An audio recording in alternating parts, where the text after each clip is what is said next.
Well, Michael, it's fun to welcome you to Fort Worth, to our studios here, because I've talked with you in Dallas, in LA, in New York. I mean, we've kind of gone around the country together, so it's... But never on your home turf, so... Yeah, so it's well, it's nice to be here, and it's very nice to see you again.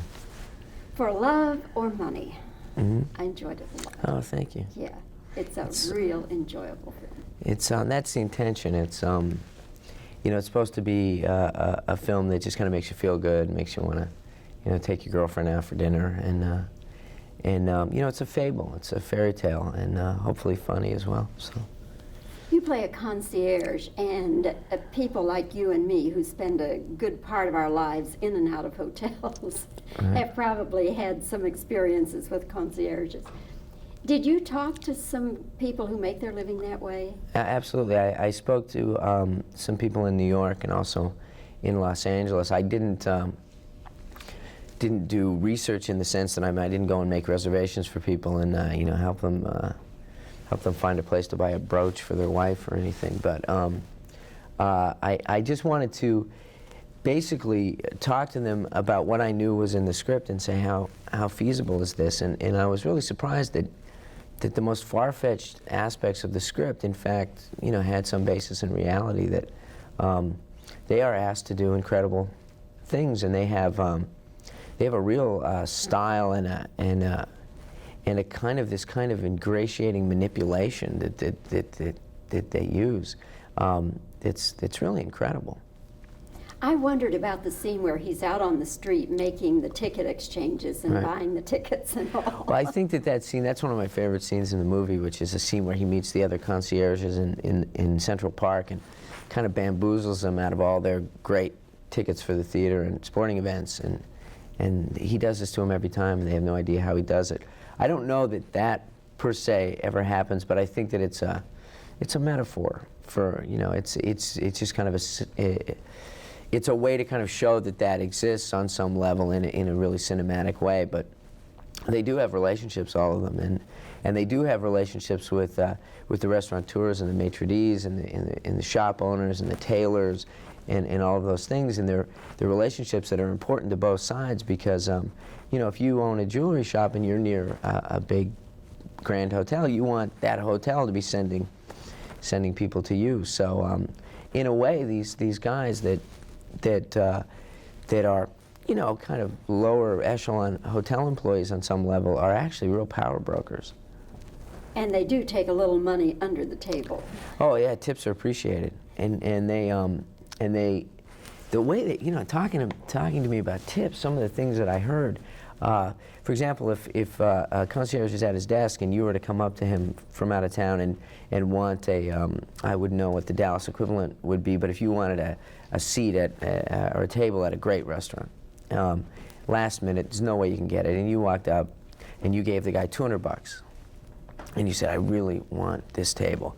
Well, he's going to call the maitre d', and he's going to, in a way where you can't even, you won't even be able to tell. He's going to be basically, in a coded way, say to this maitre d', this lady just gave me $200. So it might be worth your while to try to find something, because she'll probably do the same for you. And by the same token, if you were to go up and ask for a reservation at a restaurant and not give him a tip, and he knows he can't get it for you, they've told me that they've talked to dial tones right in front of you. Just pick up the phone and go, yes, you know, and make a real concerted effort to this dial tone to try to get you a reservation, so you're good and impressed, and you may even give them $20 for the effort afterwards. But you know, but it's all smooth. And the other thing that I liked about the movie was there's this backstage world where he's frenzied and out of his mind and running around, but as soon as he steps through the door and he's behind his desk, you know, he's the concierge and he's slick. In this scene where the concierges are all trading tickets and so forth, there's a line where you say, that Donahue ticket, how did that get in here? That was mine. A little improvisation. Are you going to be able to play the Donahue show anymore?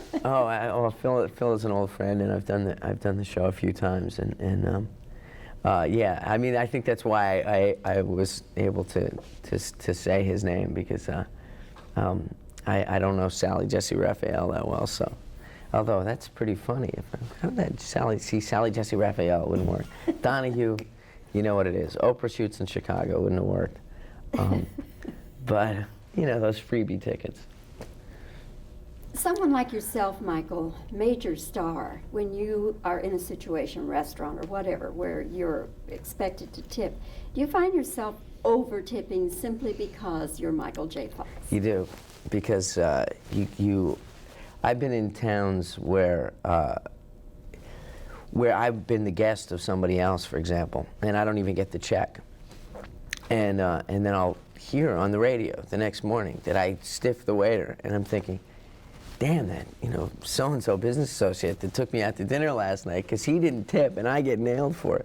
So yeah, I generally, it was terrible to say, but I usually try to do about 25%, so I just don't get any flack. And also I find that people go out of their way a little bit, so I tend to get pretty good service, which I appreciate and I'm willing to tip for. This fellow's dream is to have his own hotel. Mm-hmm. And it's a rundown place that he's trying to get the money to do a major renovation of it. And it looks like it's going to be a really wonderful hotel, one of those old hotels that has a lot of charm and everything. Right. As you have traveled around the world, can you think of one or two hotels that were just so major for you? There's been quite a few. And in fact, I mean, in all seriousness, I'm staying at one here. It's Mansion at Turtle Creek. It's a beautiful hotel. There's a probably my favorite hotel of all time is this hotel called the Amanpuri in Thailand, in Phuket. And it was just, they're almost like these little temples, and they're very open, and there's kind of a pagoda and an outdoor area because it's 110 degrees with like 90% humidity all the time. But just a real kind of graceful, elegant place.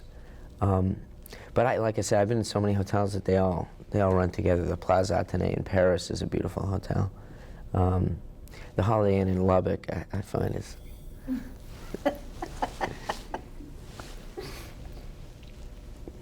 One of the openings, or I should say, the opening scene has you riding in a limousine. Do you remember the first time you rode in a limousine?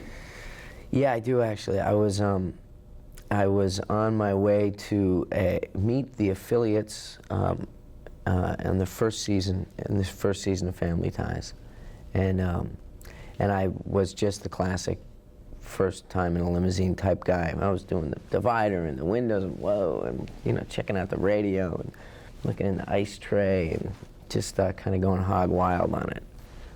But yeah, I remember it real well.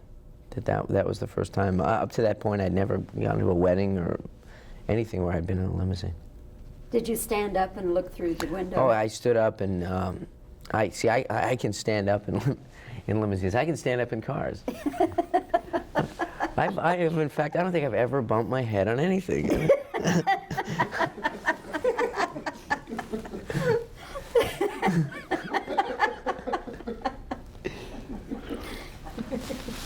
Michael, you do have the greatest sense of humor about your height, or should I say lack of height.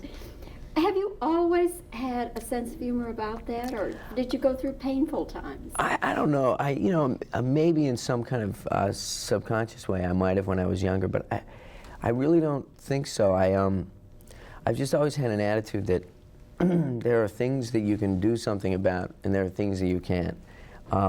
And I've always put so much of my energy into trying to change and affect the things that I can do something about, and the things that I can't, like how tall I am, or whether I look young or I don't look young, or any of those things.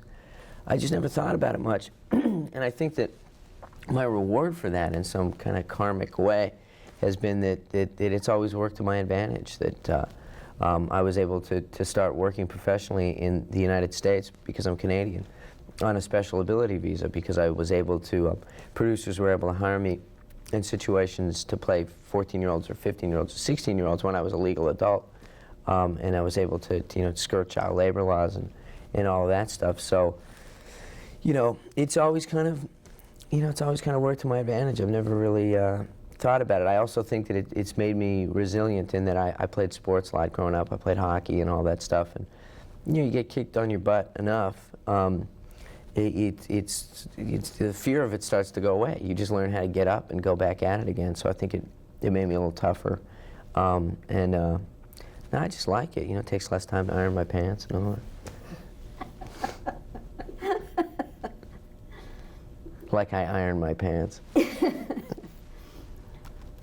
I keep seeing from time to time, and this film has brought it up again, people writing and talking about your comic timing and comparing you with Cary Grant. I wonder if at any time in your life, young or now, if you were influenced by Cary Grant. Oh, absolutely. I'm a huge fan of Cary Grant's, and he. I'm not in the sense that I'm trying to be him. In fact, you know, I often think that about Tom Hanks. You know, and Tom Hanks also reminds me a lot of Jimmy Stewart. But what I like about Cary Grant is that a lot of actors kind of work from the character out, and they're very into their character and they're very into what they're doing, and they don't pay as much attention to the to the story or to what the audience is expecting. And I think comedy gives you a unique opportunity to work from the story inward and to know and to try to anticipate what the audience wants and to try to anticipate what they're feeling and to try to anticipate the way that they want you to react to a certain situation. And that's all that kind of comedy timing is. It's just giving the audience a chance to get there about the same time you do. If there's a setup or a certain situation and you're going to react to it, instead of just jumping on the reaction, before the audience even knows what you reacted to, give them a second. Just give them a second. And they'll get there, and they'll even start to giggle before you even say the big joke, which will be, draw a big laugh. And a lot of that just kind of, for me, came out of a situation comedy background where you have 300, 400 people in the audience every Friday night, and they're telling you what they want to laugh at. I mean, if you listen to them, they'll tell you. And then I've just tried to translate that to film. You know, Cary Grant always struck me as someone that, while he was on camera, while he was in the scene, and don't get me wrong, he and I hopefully is very, very. You know, I work very hard and I'm very into what I'm doing, and I'm not kind of taking it for granted or sloughing it off. But I do like this idea, like Cary Grant would almost be in the audience beside you, kind of going, watch this. You know, I just love that. I think it's satisfying for people, especially in a comedy. It's harder to do dramatically because that's much more subjective and much more interior, and it isn't fueled by laughter, so you don't have to worry about playing to the laughter. You're going to direct a picture, aren't you? Well, I hope to. Nothing's done till it's done, but I'm developing one right now at Universal to direct and star in, and they've been real supportive and really like the script, and we're still working on honing it and making it everything that I think that it can be. And if it continues like this, it should be something that I'll shoot next year. Comedy? Comedy, paranoid fantasy, generational coming of age, quasi psychedelic, nutball, insane caper movie. I don't know what it is. It's a comedy, it's a fantasy. It's also very kind of oriented towards the generation that grew up in the 60s, or at least was born in the 60s. It's about a guy who turns 30. And it's not just about how weird it is to turn 30, but also what it's like to turn 30 now, in the 90s. And I think it's going to be terrific, I hope. You haven't turned 30, though, have you? I'm sorry, forget that question. No, I actually have. I'm 32. How time flies, Yeah. and we're having fun. Okay. All right. Okay, well, I think that'll about cover it. And again, Michael, it's been great talking with you. It's always fun to see you. Yeah, it's really always nice to see you, too. Congratulations on For Love or Money. Again, I enjoyed it tremendously, and I hope it does really well for you. We'll see. Go see it. It's great. Kind of, because we're only here until, I think we get on the plane about 4 o'clock, so it hasn't been too bad a trip. When I came through, when I was doing, excuse me, Doc Hollywood, it was a lot more of a grind, I think. Because there's a lot of folks in Dallas that I normally talk to, some of the newspaper people that I think I talk to at at the junket last time. I was on vacation, and that's why I didn't get to do you.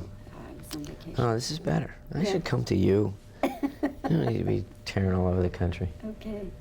So, anyway, What else? You want me to tell you something else? What can I tell me you? some funny stories that you heard from concierges that you can't tell on the air. Oh, No. no.